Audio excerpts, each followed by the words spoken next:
মই এই ঘৰটো কি তোমাৰ? মোৰ ঘৰ। তুমি ইয়ালৈ কিয় আহিছা? তোমাৰ লগত মোৰ ডিভোৰ্চ হোৱা বহু বছৰ হৈ গ'ল। তুমি ইয়ালৈ কিয় আহিছা? নিশ্চয় কিবা নতুন নাটক ৰচি আহিছা। এই ঘৰৰ এড্ৰেছ তুমি কেনেকৈ পালা? কোনে দিলে তোমাক মোৰ এড্ৰেছ? শুনা, মই বিয়া পাতিলোঁ, ঘৰত মোৰ পত্নী আছে।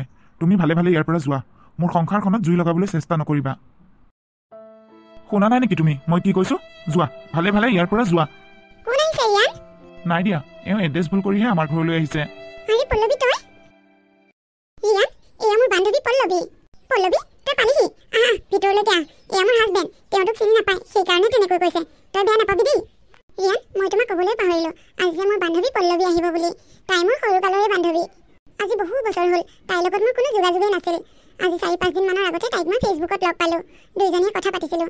তাই ক'লে অহা দেওবাৰে হেনো আমাৰ ইয়াতে তাই ইণ্টাৰভিউ এটা আছে। সেইকাৰণে মই তাইক 2 দিনমান আগতীয়াকৈ মাতি পঠিয়ালোঁ, আমাৰ ঘৰতে থাকি ইণ্টাৰভিউ দিব পাৰিব বুলি। তাই যিহেতু অকলশৰীয়া, সময়ত আহি ইণ্টাৰভিউ চেণ্টাৰটো বিচাৰি লওঁতে সময় লাগিব। সেয়ে ভাবিলোঁ আমাৰ ঘৰত থাকি তাই ইণ্টাৰভিউটো দিবলৈ সুবিধা পাব।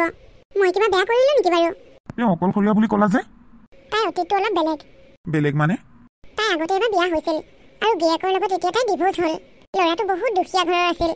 তাই মনৰ আশাবোৰ সি একেবাৰে পূৰ কৰিব পৰা নাছিল। তাই কিবা এটা বিচাৰিলেও সি দিব নোৱাৰে। বেচেৰাইনো দিব ক'ৰ পৰা? সি নিজেই চলিব নোৱাৰে। তাইৰ দৰে ইমান ভাল পঢ়া শুনা, ইমান ধুনীয়া ছোৱালী এজনী সেই দুখীয়া ঘৰৰ ল'ৰাটোৰ লগতনো কেনেকৈ সংসাৰ কৰে? হয় দিয়া, সময় থাকোঁতেই ডিভোৰ্চ দিলে ভালেই হ'ল। তুমি জানি শুনিয়ে সেই দুখীয়া ল'ৰাটোলৈ বিয়া হৈছিলা নেকি? মানে তুমি? লাজ কৰিব নালাগে দিয়া। তাৰমানে তুমি ভাল পাই বিয়া হৈছিলা। ভাল পাই বিয়া হৈছিলা যেতিয়া ল'ৰাটোক তুমি অকণমান মেণ্টেলি ছাপোৰ্ট কৰিব লাগিছিল। কাজিয়া পেচাল কিয়নো কৰিলা? মানুহৰ জীৱনত দুখ সুখ সকলোৰে থাকে। হয়তো সেইখিনি সময়ত তাৰ দিন বেয়া চলি আছিল। মই জাষ্ট তোমাক এনেই কথাখিনি ক'লোঁ আৰু তুমি বেয়া নাপাবা। আচলতে মই তোমাক তেনেকৈ কোৱা কোনো যুক্তি নাই। তুমি আমাৰ ঘৰলৈ নতুনকৈ আহিছা, আমাৰ ঘৰৰ আলহী তুমি। আৰু মোৰ পত্নীৰ মুখৰ পৰা মই যিখিনি কথা গম পালোঁ তোমাৰ বিষয়ে, তোমাৰ ফেমিলি বেকগ্ৰাউণ্ডটো বহুত ভাল। তুমি হয়তো কোনোবা ধনী মানুহ ঘৰৰ ছোৱালী। তোমাৰ ফেমিলি বেকগ্ৰাউণ্ডটো ভালেই যিহেতুকে তুমিনো আকৌ কিয় চাকৰি বিচাৰি ফুৰিছা? ইয়ান, তুমি যে কি কথাবোৰ সুধি আছা? তাই ইমান দূৰ জাৰ্ণি কৰি আহিছে, বেছি বহুত ভাগৰত আহিছে। তাইক এতিয়া অকণমান ৰেষ্টৰ প্ৰয়োজন। ঠিক আছে বাৰু, নুসুধো দিয়া। কিন্তু তোমাৰ বান্ধৱী ইয়াত কিমান দিন থাকিব? তোমাক কিয় লাগে? তাই মোৰ বান্ধৱী। মোৰ ঘৰত তাই যিমান দিন থাকিবলৈ মন যায় সিমান দিনেই থাকিব পাৰিব। পল্লৱী আহ ভিতৰলৈ আহ। পল্লৱী হা, একো লাজ কৰিব নালাগে। কিবা লাগিলে কবি। নিশিতা তোলৈ ক'ত? তই নললি যে? লৈছোঁ দে, ৰিয়ানৰ প্লেটতে একেলগে লৈছোঁ। ৰিয়ানক আকৌ মই খুৱাই নিদিলে নাখায় নহয়। সেইকাৰণে আমি যি খাওঁ একেখন প্লেটতে লওঁ। পল্লৱী পল্লৱী কি হ'ল? কিয় এনেকৈ চিঞৰি আছা? মোৰ কামলৈ যাব হ'ল। তুমি খোৱা বোৱা একো এটা যোগাৰ কৰা নাই যে? কামলৈ যাব হৈছে গ'লেই হ'ল, মই কাকো ধৰি থকা নাই। আৰে মই কি নোখোৱা নোবোৱাকৈ কামলৈ যাম নেকি? পত্নী হিচাপে সেয়া তোমাৰ দায়িত্ব নহয় মোক ৰান্ধি বাঢ়ি খুৱাই পঠিওৱাটো? সেইবোৰ আশা মোৰ পৰা নকৰাটোৱে ভাল। ইমান যদি খাবলৈ মন গৈছে নিজেই ৰান্ধি বাঢ়ি খোৱা। মই কাকো ৰান্ধি বাঢ়ি খুৱাই বুৱাই কামত পঠিয়াব নোৱাৰোঁ। মই কাৰো কাম কৰা বাই নহয়। বিয়া হোৱা দিন ধৰি তুমি মোৰ কাৰণে আজিলৈকে কি কৰিছা? বিয়াৰ আগতেতো বহুত ডাঙৰ ডাঙৰ কথা কৈছিলা। তুমি মোক বহুত সুখত ৰাখিবা, কষ্ট পাবলৈ নিদিয়া, মোৰ যি ইচ্ছা তাকেই কৰিবলৈ দিবা। ক'ত ক'ত এতিয়া সেইবোৰ সুখ? ক'ত ধনী ধনী ঘৰৰ ভাল ভাল ল'ৰাই মোক চাবলৈ আহিছিল। একমাত্ৰ তোমাৰ সেই মিছা কথাবোৰ শুনিয়ে মই কাৰো লগত বিয়া হ'বলৈ মান্তি নহ'লোঁ। ভাবিছিলোঁ তুমি মোক বহুত সুখত ৰাখিবা। এতিয়া এয়া মোৰ সুখ। আচলতে তোমাক ভাল পোৱাটোৱে মোৰ ভুল হ'ল। তুমি কিয় ইমান অধৈৰ্য হৈছা? অলপ ধৈৰ্য ধৰাচোন। মই চেষ্টা কৰি আছোতো কিবা এটা কৰিবলৈ। সেই একেটা কথাকে তুমি আৰু কিমান নোকোৱা মোক? মই আৰু কিমান ধৈৰ্য ধৰিম? মই এটা কথা বুজি পোৱা নাই, বিয়াৰ পিছৰে পৰা তুমি কিয় এনেকুৱা হৈছা? তুমি খালি মোক মেণ্টেলি টৰ্চাৰ কৰি আহিছা। অলপ ছাপোৰ্ট কৰাচোন, তেতিয়াহে ময়ো কিবা এটা কৰিবলৈ মনত সাহস পাওঁ। মই তোমাক ভাল পাই বিয়া পাতিছোঁ। তোমাক দুখত ৰাখিবলৈ মোৰো মন নাযায়। মই সদায় তোমাক সুখত ৰাখিব বিচাৰোঁ।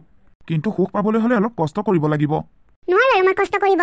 তোমাৰ লগত বিয়া হোৱা দিন ধৰি মই কষ্টই পাই আহিছোঁ। তোমাক মই যিমান পাৰোঁ সিমান সুখত ৰাখিবলৈ বিচাৰিছোঁ।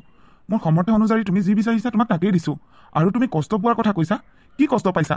মই কাম কৰি খুৱাইছোঁ যদিও তোমাক মই সুখতেই ৰাখিছোঁ। মই তোমাক যেনেকৈ কথা দিছোঁ তেনেকৈ কথা ৰাখিবলৈ মই চেষ্টা কৰিছোঁ। কিন্তু তুমিহে মোক স্বামী হিচাপে নমনা হৈছা। তোমাৰ ওচৰত মোৰ কোনো সন্মানেই নাইকিয়া হৈ গৈছে। সন্মান লাগে না? সন্মান পাবলৈ হ'লে টকা লাগিব, টকা থাকিব লাগিব পকেটত। যাৰ পকেটত টকা থাকে সিহে সন্মান পায়। টকা নথকা মানুহে সন্মান বিচাৰি লাভ নাই। ঐ পল্লৱী, কি হ'ল তোৰ? কি চিন্তা কৰি আছ? পল্লৱী অঁ নাই, একো চিন্তা কৰা নাই। নিশিতা মোক এটা কথা কচোন তই। কি কথা ক আকৌ? তই তোৰ হাজবেণ্ডক সদায় এনেকৈ খুৱাই দিয়নে? অঁ, তেখেতক মই সদায় খুৱাই দিব লাগে। মই খুৱাই নিদিলে হেনো তেওঁ পেটেই নভৰে। আৰু তেওঁ কেনেকৈ শুশ্ৰূষা কৰি মোৰো ভাল লাগে। তেওঁ দিনটো অফিচত কাম কৰে। তেওঁতো ঘৰখনৰ কাৰণে কষ্ট কৰি থাকে। আৰু ঘৰখনত তেওঁ আপোন বুলিবলৈ কেৱল ময়ে আছোঁ। মই যদি তেওঁক শুশ্ৰূষা নকৰোঁ কোনে কৰিব? সংসাৰখন আমাৰ, গতিকে আমাৰ সংসাৰখন সুখৰ হ'বলৈ হ'লে এইবোৰ কৰিবই লাগিব। তেওঁ ভাল পোৱা কাম কিছুমান কৰিলে মোৰো ভাল লাগে। মই অহাৰ পৰা তোকেই কাম কৰি ফুৰা দেখিছোঁ। তোৰ ঘৰত কি কাম কৰা মানুহ নাই? আৰে এইখন ঘৰ মোৰ, আৰু ঘৰখনত মানুহ বুলি ক'বলৈ কেৱল আমি দুজনেই। আৰু ঘৰখনতনো কৰিবলগীয়া কাম কিমানখিনি আছে? এইখিনি কাম মই অকলেই কৰিব পাৰোঁ। বাৰু আমি এইবোৰ কথা পিছত পাতিম, তই আগে খাই লচোন, তোৰ ভোক লাগিছে হ'বলা। নিকিতা, মই পিছত খাম দে, এতিয়া মোৰ ভোক লগা নাই। আৰে তই অহা ইমান সময় হ'ল, তোৰ এতিয়ালৈকে ভোক নালাগিবনে? খাই লচোন, খাই ল। হ'ব দে, মই পিছত খাম। ৰিয়ান, তাই এনেকৈ নোখোৱাকৈ উঠি গ'ল যে, তাই কিবা বেয়া পাইছে নেকি বাৰু মোক? বেয়া পোৱা যেন লগা নাই। মোৰ অনুমান হৈছে তুমি যে মোক প্ৰতিসাজতে এনেকৈ খুৱাই দিয়া বুলি ক'লা, সেইকাৰণে চাগে তাইৰ আগৰ গিৰিয়েকলৈ মনত পৰিছে, সেইকাৰণে এনেকৈ উঠি গ'ল। হ'বও পাৰে, মই এনেকৈ কথাবোৰ কৈ তাইৰ মনত দুখেই দিলোঁ। তুমি নিজকে কিয় দুখী বুলি ভাবিছা? তুমি কথাবোৰ তাইৰ আগত এনেকৈ কৈ ভালহে কৰিছা। নিকিতা, তই ঘৰ মুচিছ যে? অঁ, মোৰ ঘৰ মই মুচিছোঁ, কোনে মুচি দিব আকৌ? কাম কৰা মানুহ এজনী ৰাখি ল'ব নোৱাৰ? নিজৰ ঘৰখনৰ কামখিনি নিজে কৰাটো মজাই বেলেগ। মানুহজনে মোক কৈয়ে থাকে কাম কৰা মানুহ এজনী ৰাখি দিয়া কথা, মইহে তেওঁক নালাগে বুলি কৈছোঁ। মই মানুহ এজনী ৰাখি লওঁ বুলি ক'লে ৰাখিব পাৰোঁ, কিন্তু নিজৰ ঘৰখনৰ কামখিনি নিজে কৰিলে মনত যিমান আনন্দ লোৱা যায়, আন মানুহে কৰি থৈ গ'লে সিমান আনন্দ পোৱা নাযায়। আজি ৰাতিপুৱাতো তোক মই হাতেৰে কাপোৰ ধোৱা দেখিছোঁ, তই কি মেচিনত কাপোৰ নোধোৱ নেকি? কেতিয়াবা কেতিয়াবা ধোওঁ, সদায় নোধোওঁ। হাতেৰে কাপোৰ ধুলে যিমান পৰিষ্কাৰ হয়, মেচিনত ধুলে সিমান পৰিষ্কাৰ নহয়। আৰু মোৰ মানুহজনে মেচিনে ধুই দিয়া কাপোৰ পিন্ধাতকৈ মই হাতে ধুই দিয়া কাপোৰ পিন্ধিহে বেছি ভাল পায়, সেইকাৰণে সদায় মই তেওঁ ভাল পোৱা কাম কৰোঁ। তই কৰিছ হয়, কিন্তু মোৰ মনে কয় তই এইবোৰ জোখতকৈ অলপ বেছিয়ে কৰিছ। মানিছোঁ তই তোৰ স্বামীক বহুত ভাল পাওঁ, শ্ৰদ্ধা কৰ, ভক্তি কৰ। এই শ্ৰদ্ধা ভক্তিবোৰ পাই তেওঁতো সুবিধা লোৱা যেন নালাগেনে? মোৰ কিন্তু তেনেকুৱাহে অনুভৱ হৈছে। মানে তই কি ক'ব খুজিছ? মানে মোৰ কথাটো একেবাৰে চিম্পুল, তই ঘৰৰ গোটেইবোৰ কাম কৰ, ঘৰ মোচাৰ পৰা আদি কৰি কাপোৰ কানি ধোৱা সকলোবোৰ। কোনোবাখিনিত তেওঁ তোক চাকৰৰ দৰে ব্যৱহাৰ কৰা নাইনে বাৰু? মই মোৰ অনুভৱটোহে কৈছোঁ দেই, তেনেকুৱা নহ'বও পাৰে। পল্লৱী, কথাবোৰ আচলতে তই ভবাৰ ধৰণে নহয়। তই জানাই দেখোন মোৰ কথা সকলোবোৰ। মই এজনী খুব সাধাৰণ ঘৰৰ ছোৱালী। দেউতাই মোক বহুত কষ্ট কৰি পঢ়া শুনা কৰাইছিল, কিন্তু এদিন দেউতাও ঢুকাই থাকিল। তাৰপিছত মই মামাৰ ঘৰত ডাঙৰ দীঘল হ'লোঁ, আৰু এদিন হঠাতে এওঁৰ লগত চিনাকি হ'লোঁ। তাৰপিছতে আমাৰ বিয়া হ'ল। তেওঁ মোক এতিয়া বহুত ভাল পায়, আৰু মই সৰুৰ পৰা কেনেকৈ ডাঙৰ দীঘল হৈছোঁ তেওঁ মোৰ কথা সকলো জানে। মই যিহেতুকে সৰুৰ পৰাই বহুত কষ্টৰেই ডাঙৰ হৈছোঁ। এতিয়া ধন টকা পইচা দেখিলোঁ বুলিয়ে, অলপ সুখ পালোঁ বুলিয়ে সকলোবোৰ পাহৰি গ'লে হ'ব জানো? সেইকাৰণে মই আগৰ দিনবোৰক মনত ৰাখি এতিয়া মোৰ ঘৰত কাম কৰা মানুহ ৰাখি লোৱা নাই। যিমান পাৰোঁ মই নিজেই কৰিবলৈ চেষ্টা কৰোঁ, আৰু কাম কৰি মোৰ ভালো লাগে। আৰু তই যে ভাবিছ তেওঁ মোক কোনোবাখিনিত চাকৰৰ দৰে ব্যৱহাৰ কৰে, সেইটো একেবাৰে ভুল। তেওঁ মোক বহুত মৰম কৰে। আমি থকা এই বিল্ডিংটো মোৰ নামতেই আছে, আৰু মানুহজনৰ কোম্পানী দুটা, তাৰে এটা কোম্পানী মোৰ নামতেই লিখি দিছে। তেওঁ যদি মোক চাকৰৰ দৰে ব্যৱহাৰ কৰিলে হয়, মোক জানো সেইখিনি অধিকাৰ দিলে হয়? হয় নেকি? মই আকৌ তেনেকৈ কোৱাৰ বাবে তই বেয়া নাপাবি। আচলতে মই চকুৰ আগত যিটো দেখিছোঁ সেইটোহে কৈছোঁ। এনেও মই কথাবোৰ চিধাকৈ কৈ ভাল পাওঁ। মই তোৰ কথা বুজি পাইছোঁ। মোক খুব সাধাৰণভাৱে থকা দেখিয়ে তোৰ মনত এইবোৰ প্ৰশ্ন হৈছে। আচলতে মই মোৰ অতীতক পাহৰি যাব বিচৰা নাই। মই এজনী সাধাৰণ ঘৰৰ ছোৱালী আছিলোঁ, গতিকে মই এতিয়া জীৱনটো মই খুব সাধাৰণভাৱে পাৰ কৰিব বিচাৰোঁ। তেওঁ মোৰ কাৰণেই কষ্ট কৰে, ঘৰখনৰ কথা তেওঁ বহুত চিন্তা কৰে, গতিকে ময়ো তেওঁক সদায় সুখত ৰাখিব বিচাৰোঁ। আচলতে তেওঁ অতীতো বহুত কষ্টকৰ আছিল। হ'ব দে, তই নহ'লে কামত লাগ। কাইলৈ ইণ্টাৰভিউ আছে নহয়, মই কিতাপখনকে অলপ চাওঁগৈ। পল্লৱী, তইনো কিয় কষ্ট কৰি ইণ্টাৰভিউ দিব লাগে? মোৰ মানুহজনৰ দুটাকৈ কোম্পানী আছে, তাতে কোনোবা এটা কোম্পানীত কিবা এটা পোষ্টত পাওঁ নেকি? তেওঁৰ লগতে ভালদৰে কথা পাত, নহ'লে তেওঁৰ লগত ময়ে কথা পাতিম। মই তেওঁক এবাৰ কোৱাৰ পিছত তেওঁ তোক কিবা এটা নহয় কিবা এটা কাম দিবই। নালাগে দে, মই নিজৰ ৰাস্তা নিজেই বিচাৰি ল'ম। তই মোৰ কথা চিন্তা কৰিব নালাগে। হ'ব দে, তই এতিয়া কামত লাগ। তাই চাগে মোক বেয়াই পালে, তাইৰ অৱস্থাটো দেখি মই তাইক পুতৌ কৰা বুলি ভাবিছে চাগে। নিকিতা, এইকেইটা আঙুঠি কেনেকুৱা লাগিছে চোৱাচোন। আঙুঠি কিয় আনিছে? কিয় আনিছোঁ মানে তোমালৈ আনিছোঁ আকৌ। তোমাৰ কি ভাল লগা নাই? ভাল লাগিছে, কিন্তু যোৱা মাহত মই এটা গহনাৰ ছেট লৈছিলোঁৱে, আকৌনো কি আঙুঠি আনিব লাগে? লগৰ এজনে জুৱেলাৰী লৈ গৈছিল, মোকো লৈ গৈছিল। সি তাৰ পত্নীৰ কাৰণে জুৱেলাৰী ছেট এটা ল'লে, আৰু মই তোমাৰ কাৰণে আঙুঠিকেইটাকে লৈ আহিলোঁ। কোনটো ভাল লাগিছে চাই পেলাই ৰাখা, বাকী দুটা কাইলৈ ঘূৰাই দিমগৈ। গোটেইকেইটা আঙুঠি ভাল লাগিছে, কিন্তু এইবোৰ মোক এতিয়া নালাগে। এনেইনো মিছাতে এইবোৰত কিয় পইচা খৰচ কৰিব লাগে? মইনো এইবোৰ পিন্ধি পিন্ধি ক'লৈ যাম? যিখিনি আছে সেইখিনিয়ে হ'ব মোৰ। মই ইমান মৰমত তোমালৈ আনিছোঁ, তুমি কৈছা নেলাগে। মোৰনো আপোন বুলিবলৈ কোন আছে তোমাৰ বাহিৰে? তোমাকে নিদিনো মই কাক দিম? আৰু মই ইমান কষ্ট কৰি ধন টকা পইচা উপাৰ্জন কৰিছোঁ কাৰ কাৰণে? কিয় উপাৰ্জন কৰিছোঁ? তোমাকে যদি নিদিওঁ? ৰিয়ান এতিয়া আগৰ ৰিয়ানটো হৈ থকা নাই। আগতে এটা মুখত সনা ক্ৰীম আনিব লগা হ'লে তাৰ লগত মোৰ কাজিয়া ওপৰত কাজিয়া হয়। এতিয়া সেইটো ৰিয়ানে মাহে মাহে গহনা কিনিবলৈ পৰা হ'ল। মই ৰিয়ানৰ পৰা ডিভোৰ্চ লোৱাটোৱে বহুত ডাঙৰ ভুল হৈ গ'ল। ৰিয়ান, আজিৰ পৰা কিন্তু আৰু গহনা পাতি মোক নোসোধাকৈ নিকিনিবা দেই। কিয় নিকিনিম? তোমাৰ বাহিৰে মোৰ আৰু আপোন বুলিবলৈ আছেনো কোন? তুমি হৈছা পৃথিৱীৰ ভিতৰত আটাইতকৈ শ্ৰেষ্ঠ পত্নীগৰাকী, আৰু মই হৈছোঁ আটাইতকৈ সুখী স্বামী।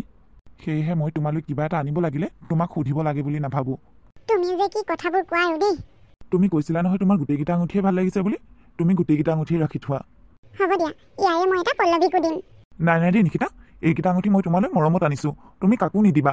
তাই মোৰ বান্ধৱী, কিবা এটা নিদিলে ভাল হ'ব জানো? তুমি নিজেই পচন্দ কৰি আনি কি দিয়া দিবা, কিন্তু মই পচন্দ কৰি আনি দিয়া বস্তু তুমি কাকো দিব নোৱাৰিবা। মোৰ মৰমবোৰ কি তুমি ভাগ ভাগ কৰিব খুজিছা নেকি? তোমাৰ মৰমবোৰ মোৰ বাহিৰে মই কাকো দিবলৈ নিদিওঁ। কোনোবাই নিবলৈ খুজিলেও জোৰ কৰি টানি লৈ আহিম। তেনেহ'লে তুমি এই আঙুঠিকেইটা কাকো নিদিবা। হ'ব দিয়া, নিদিওঁ বাৰু। পল্লৱী, কি হ'ল আজিও খালী হাতে? মই তোমাক ক্ৰীম এটা আনিবলৈ কৈছিলোঁ নে নাই? মোৰ মুখখনত এইকেইদিন গুটি গুটি ওলাই গৈছেগৈ। তুমি মোক ক্ৰীম এটা আনি দিব পৰা নাই, নেমাতিবা তুমি মোক। তোমাৰ দৰে ইমান অকমন্য স্বামী মই দেখা নাই। পল্লৱী, মই তোমাৰ স্বামী, তুমি মোক ইমান বেয়াকৈ কিয় কৈছা? মইতো আনি দিম বুলিয়ে ভাবিছিলোঁ, কিন্তু আজি কামেই নাপালোঁ।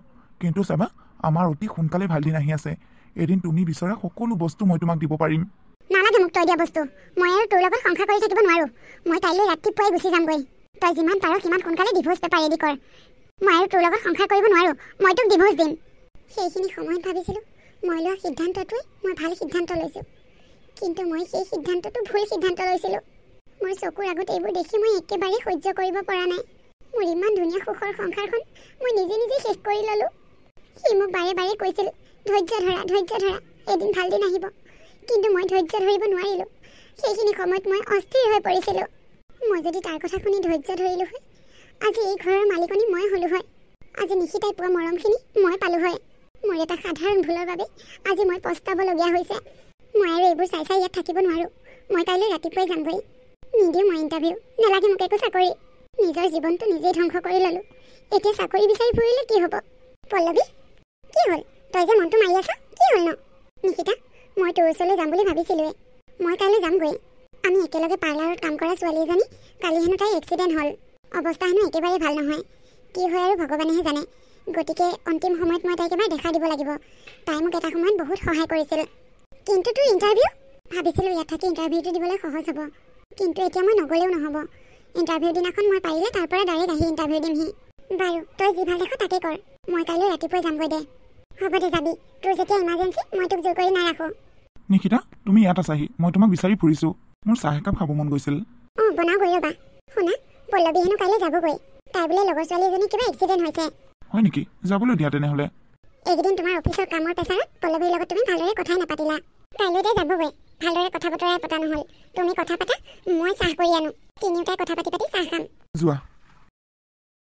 Thank you Pallavi. Thank you কিয় দিছা? তুমি নিশিতাৰ আগত আমাৰ কথাবোৰ নোকোৱাৰ বাবে। মই আগতে এবাৰ বিয়া পাতা বুলি নিশিতাই জানে, কিন্তু তোমাকে যে বিয়া পাতিছিলোঁ সেই কথাটো তাই নাজানে। আৰু ভৱিষ্যতলৈও যাতে তুমি তাইক সেই কথাটো নোকোৱা, এয়া মোৰ তোমাৰ ওচৰত অনুৰোধ। তুমি চিন্তা নকৰিবা, মই তোমাৰ সুখৰ সংসাৰখন কেতিয়াও নাভাগোঁ। মোৰ সুখৰ সংসাৰখন মই মোৰ নিজ হাতেৰেই ধ্বংস কৰিলোঁ। এতিয়া মই পস্তাইছোঁ। মই তোমালোকৰ সংসাৰখন ভাগিবলৈ কেতিয়াও নিদিওঁ। তোমালোক সুখে থাকা, ভালদৰে থাকা। মোৰ আশীৰ্বাদ তোমালোকৰ লগত সদায় থাকিব। Thank you. তেওঁ তাৰমানে মোক এইখিনিয়ে ক'বলগীয়া আছিল।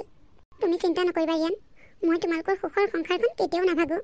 মই কাইলৈ ৰাতিপুৱাই ইয়াৰ পৰা গুচি যাম, আৰু কোনো দিনাখনে কেতিয়াও তোমালোকক মোৰ মুখ নেদেখুৱাওঁ।